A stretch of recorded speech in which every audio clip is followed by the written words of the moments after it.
E olha, a disputa política deste ano já está de olho nos jovens eleitores indecisos. A Beatriz Manfredini preparou uma reportagem. O eleitorado jovem está na boca dos pré-candidatos ao Palácio do Planalto no Brasil. Pesquisas recentes têm apontado que o público entre 16 e 24 anos está menos decidido em quem votar e também procurando alternativas, o que tem se tornado um terreno fértil para a disputa política.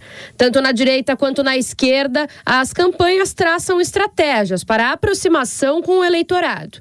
Em junho, uma pesquisa Quest revelou perda de votos dos jovens para Flávio, que vinha liderando no segmento, e um crescimento para Lula. Mas o grupo permanece em disputa. Enquanto isso, as redes sociais têm transformado de forma significativa a maneira como os jovens brasileiros se informam, debatem e participam da política.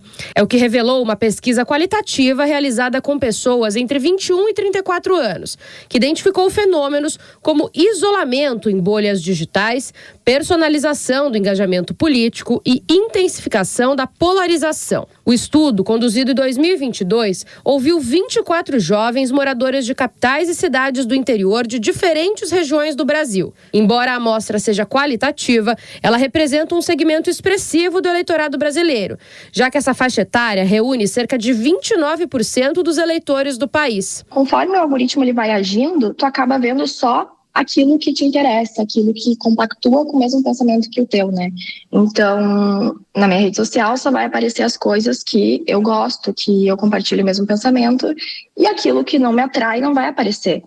Então, daí, quando a gente vê as pessoas, então, frente a alguma discussão, algum debate, elas não sabem mais defender o ponto de vista delas, elas também não sabem mais aceitar que as outras pessoas não compartilham, às vezes, do mesmo pensamento que elas, né? O levantamento aponta que muitos jovens filtram informações e evitam temas que possam gerar conflitos, como forma de preservar o próprio bem-estar emocional. Durante as entrevistas, relatos como brigar cansa e eu não queria enlouquecer evidenciaram o desgaste provocado pelas discussões políticas nas redes. Essa filtragem pode reduzir o contato com opiniões divergentes, empobrecer o debate público e favorecer a formação de grupos cada vez mais homogêneos ideologicamente. O que também é resultado de como o algoritmo funciona nas redes sociais, segundo Laura. Porque antigamente não existia isso. As pessoas, elas estavam... elas tinham que lidar com a opinião das outras pessoas em qualquer situação, né? Hoje em dia, na rede social, não existe isso.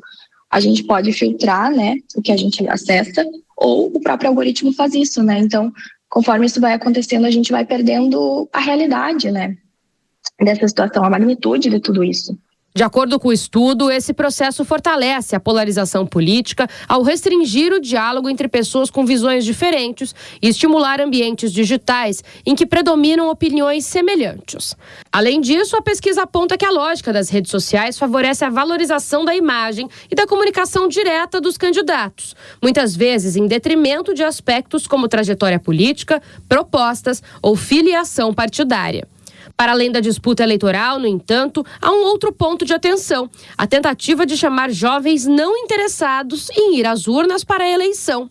Segundo a organização Girl Up, com base em dados do Tribunal Superior Eleitoral, o eleitorado jovem pode registrar, neste ano, o menor patamar de participação desde 2014, na faixa entre 16 e 17 anos. A estimativa é que o total de pessoas nessa idade que tiraram o título de eleitor em 2026 chegue a 1.976.000. Na série histórica das eleições presidenciais, 2014 registrou 2.320.000 alistamentos. Em 2018, o total caiu para 2 milhões. Já em 2022, ano marcado pela forte polarização política e mobilização nas redes, o número voltou a crescer e atingiu 2,5 milhões de títulos emitidos para adolescentes entre 16 e 17 anos, o maior entre os anos analisados.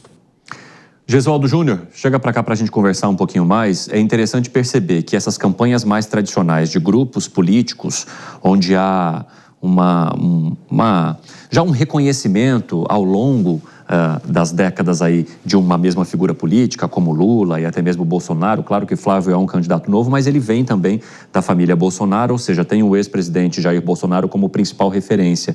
Essas campanhas, elas têm dificuldade de atingir esse público jovem, diferentemente do que acompanhamos nas pesquisas, em relação à adesão que esse mesmo público tem com a campanha de Renan Santos do Missão, que é um candidato mais jovem e que, ao longo do tempo, foi também trazendo uma linguagem que se aproxima bastante do que esse público gosta de ouvir. Como é que você avalia esses desafios para as campanhas dominantes e o benefício para uma campanha minoritária como a de Renan Santos?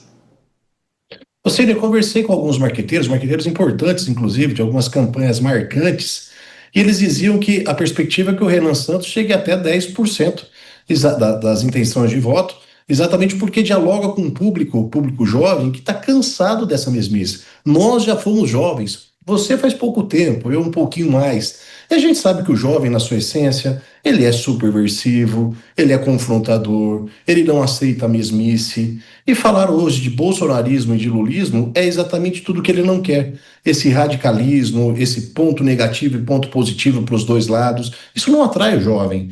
Não existe nenhum discurso propositivo, não existe nenhum discurso de diferença. E mesmo durante um determinado momento em que a campanha de Jair Bolsonaro, principalmente, a primeira campanha dele, surfou muito pela rede social, pela internet, o que potencializaria a chegada até os jovens também deixaram de ver a internet apenas como esse meio de comunicação, de politicagem. Eles querem um discurso rejuvenescido, um discurso novo, alguém que se apresente como sendo muito ousado e alguém que fale de uma pauta que é voltada para o jovem. E nesse momento, de todos os candidatos, apenas o Renan Santos parece alinhar esse discurso. E é por isso que a gente tem visto algumas movimentações do Renan Santos com grande apoio dessa juventude. Evidentemente que a juventude por si só não será decisiva para levar alguém à vitória, mas pode ser decisiva para tirar votos suficientes para gerar a derrota daquele que precisa tanto desses votos. Valeu, Josualdo.